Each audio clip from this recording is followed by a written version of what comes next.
One more. This is in the world of finance and the Dodd-Frank bill, Rodney. So I'd be interested to get your thoughts on this.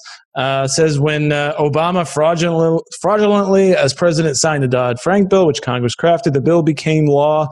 It says basically if banks declare bankruptcy, the people's checking and savings accounts can be recharacterized. That means they can move your money because you are now classified as a bank investor and you have no more money in your checking and saving accounts because by law it has been recharacterized and now you and your money are now investors, such as open to legal action against the bank. Do you know any possibility that your money is at risk should the bank declare bankruptcy? So this is calling this the U.S. scheme to confiscate your savings. Just got the perfect cover. So, Rodney, what do you make of this take? Is that true? Is that true? It's in the provision of the Dodd-Frank bill, and are people's savings at risk from a bank failure?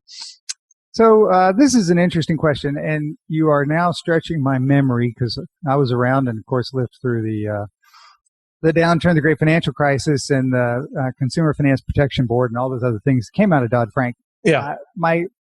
I'm going to speak to this in general terms, but I remember something about this where if you had more than $100,000 individually or $200,000 as a couple or joint account in a bank, then anything over $100,000 could be, as he says, recharacterized as, a creditor of the bank. You become one more creditor of the bank.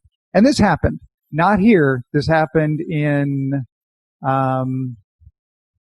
Cyprus? This happened in Cyprus. And so you did see this where people who had more than 100,000 euros were reclassified and became investors in the bank.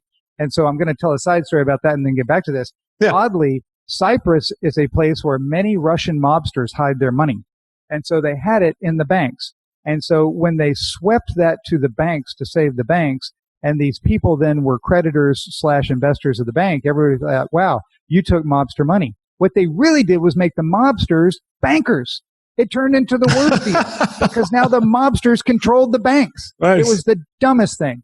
But that I don't think that's going to happen here, right? I don't think that that's going to happen here. There's of course, FDIC insurance up to $100,000. If you have more than that in a straight up checking account or a savings account, you can always do other things with your money. One of them is CDs. Okay. There's a program called Cedars, and I won't go through the whole thing, but you can get up to $50 million backed by the federal government this way that takes it out of the hands of the individual bank. So there are very simple ways to get around this. So if that's a concern, you can certainly work on it. Okay, well, good. So good on there. So that's some useful information there. And it's good to be aware of, what could potentially happen. And if you are, maybe a higher net worth individual and concerned about that, then that's a path you can take. Thank you, Rodney. And this is why, see this. And if you have $50 million, good for you. That's pretty awesome. Put it all in your checking account. Yes. And see, it really confirming being the smartest person I know, you were able to get a cogent answer there.